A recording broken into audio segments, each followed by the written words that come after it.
You're listening to the ESO Network, your station for all things geek.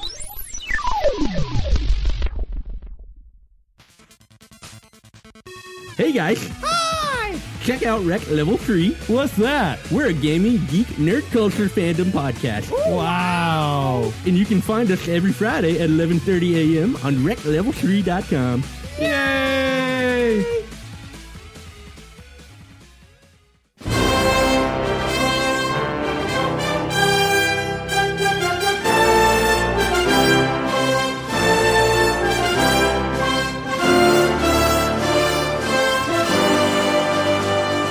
Hello, and welcome to the Monster Sci-Fi Show podcast. So, for this episode, the monster is unable to fulfill his podcast duties. Ha ha ha, I said duties. The monster was recovering from bronchitis, was out from work for almost a week, went back to work, and got sick again. The monster is just tired of coughing his brains out and would have made this podcast unbearable to listen to. To make matters worse, the monster is going to have a procedure on his right arm in the coming weeks. As Mr. Gene said, the monster is going to get a metal arm like the Winter Soldier, or get rebuilt like the $6 Million Man. Nah. Was that funny? Screw you if you didn't laugh. Okay, so this is happening. I am going to speak for the monster during the entire podcast. Don't fight me on this, bruh. I know Ultron. I can get him to kick your ass. If you don't listen to this show, the monster is a wonderful and caring man that only wants to share his love of knowledge on all things geek.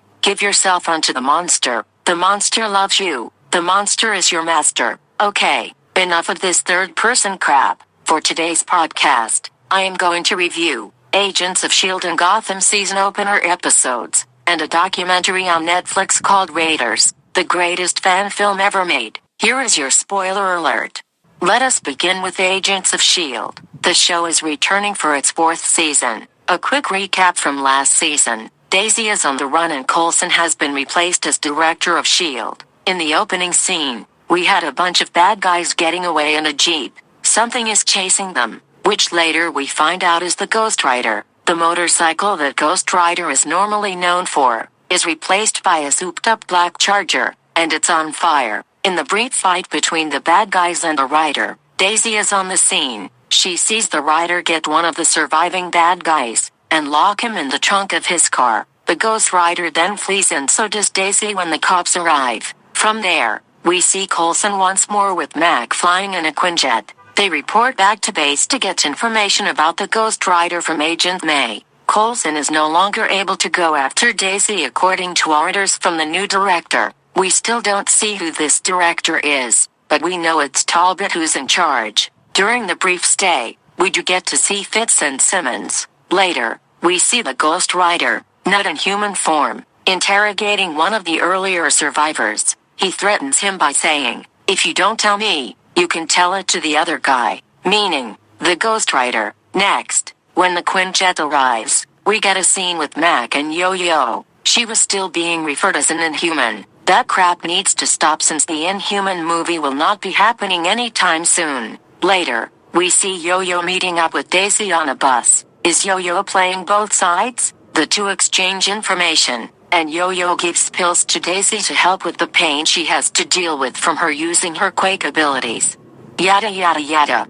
The main thing to take away from the opener is Ghost Rider, and how Daisy finds him during the course of the story. Of course, they fight, but Daisy, finding herself on the losing end, tells Ghost Rider to end it. To end her, he doesn't. She lives to fight another day. She then tracks the Rider down in his human form and see him caring for his younger brother who is disabled. This Ghost Rider, unlike Nicolas Cage, seems to have little control over the change, when like Bruce Banner changing into the Hulk when he is angry. So, I have to do further research on this version of Ghost Rider, but I'm happy that he is Latino. This reminds me of El Diablo from Suicide Squad. We got to have some representation on the small screen. As for Agents of S.H.I.E.L.D., the team is fractured, which should lend to better stories in the future, but honestly, the only appeal right now is because of the Ghost Rider. I'm hoping they can bring in more characters like the Absorbing Man from Season 2. The other problem the show needs is a better direction, and frankly, I don't care about the agents. I'm not invested in them. Maybe getting outside characters is the only way to move forward. We will see what happens. Okay, are you still with me? We are only a third through the episode. Now, Gotham begins in third season. We jump 6 months from the last episode from season 2. James Gordon is no longer on the police force. He has left Gotham to find Lee, except there is another man in a house. While Jim does see Lee, he does not knock on the door. Okay, I get why Lee left Jim, but Lee is carrying or already had their baby. At the very least, Jim should have at least seen his child. But never mind all that. As Jim goes back to Gotham in time to stop a robbery, the robbery is taking place in a pharmacy. While the pharmacist tries to give the burglar a chance to leave, the pharmacist gets thrown out the window. The criminal we see has these bony protrusions like a stegosaurus. Is this Killer Croc first appearance? He does look like Killer Croc, but he is not fully formed. He's kind of stuck in mid-evolution. All of a sudden, this is when Jim appears and starts to attack Croc. So Jim's a bounty hunter? Apparently so. The rest of episode catches us with the rest of the Gotham gang. Bruce is calling out the board members for being on the Court of Owls. We also get to see the doppelganger Bruce in the alleyways where Cat and Poison Ivy crossed paths. Cat had stole Butch's wallet and gave some cash to him. Of course, Cat did not get a good look at him and thought he was just another homeless kid living on the streets. Another thing we see is that Cat is working with Fish Mooney, while Penguin has upped the reward ante to $1 million for Fish to be brought in dead or alive. Miss Peabody was killed off by one of Mooney's minions after not knowing where Hugo Strange was. Let me say this about Gotham. It's a slow burn. There's a good number of setups throughout the series that reward viewers down the road. I can't say that I was wowed by this episode, but every once in a while, there is something new added to the scene, like the Killer Croc moment, except that a truck ran into him and it appears that he is dead. I hope not. One of the other strengths of this show is the acting. While I hate that Fish Mooney is back, Jada, in the first season, really did an incredible performance. I felt this Eartha Kitt vibe from her really worked on me, and since then, we get guest actors who come in and nails their performance, like B.D. Wong as Hugo Strange and even Peter Scolari playing Commissioner Loeb. They really make those parts come alive. Those are the moments I want to see in every episode of Gotham. But that's just me. I like a show that knows how to keep an audience wanting more. So, Gotham is worth the time, but you need to put in the effort to watch to get those rewards. Coming into the home stretch, lastly, I want to talk about Raiders, the greatest fan film ever made. I watched this documentary about this fan film. As you know, I have talked about fan films on past podcasts. The two franchises that benefit from fans' passions are for series like Star Wars and Star Trek. Rarely, if any, have I seen any fan film that has achieved something this incredible and unique. The Raiders documentary tells the behind-the-scenes story on how this shot-for-shot adaptation was achieved by 10-year-olds Chris Stomperless, Eric Zala, and Jason Lamb over the course of 7 summers. The story also continues with these kids, now as adults, and how their movie was incomplete. The missing scene has to do with the Nazi airplane where the Ark was about to be transported back to Germany, while all the flashback moments are in the past. Can these guys truly finish their movie once and for all? Over the course of the documentary, I found myself in awe of what they have achieved and how their passion for Raider of the Lost Ark put this fan film in a category all by itself. Unlike the fan films for Star Trek and Star Wars, while set in the respective universe, did not copy the original source material. Sure, the Star Trek Phase 2 recreated many of the sets from the original TV series. All their stories were not remakes, and the same goes for Star Wars. Some would say that the Star Wars Uncut movie was a shot-for-shot adaptation of Star Wars, but the difference here is that the Raiders fan film was not outsourced and it was the same kids throughout the process and even at the end. Looking back on my own life, I grew up wanting to make films too. I went down to my local library and remembered researching how films were made.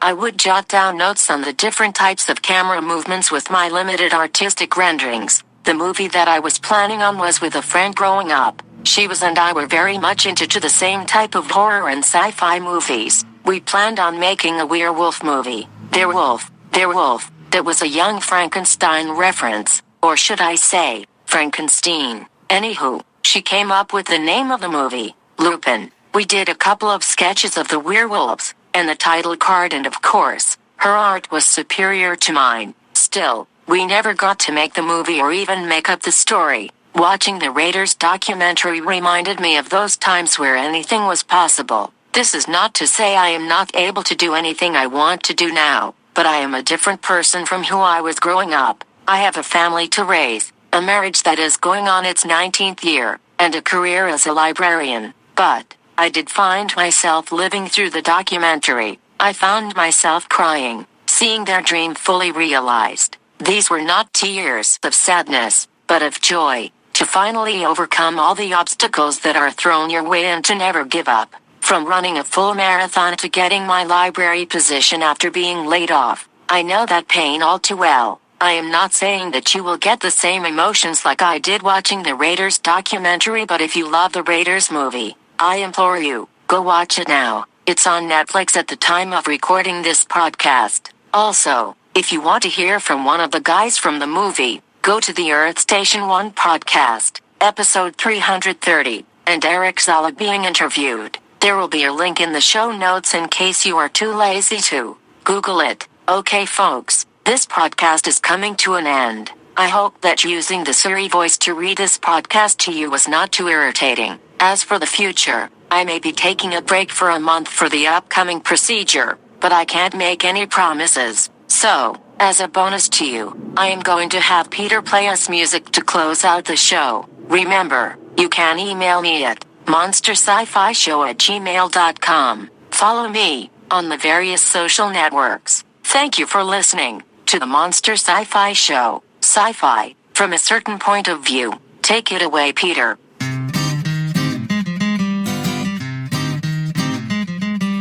We were at the beach. Everybody had matching towels. Somebody went under a dock, and there they saw a rock. But it wasn't a rock. It was a rock lobster.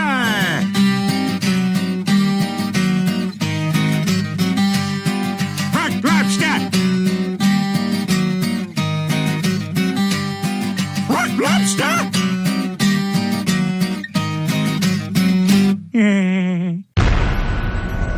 This has been a broadcast of the ESO Network, your station for all things geek, classic, current, and beyond. Be part of the crew at esonetwork.com.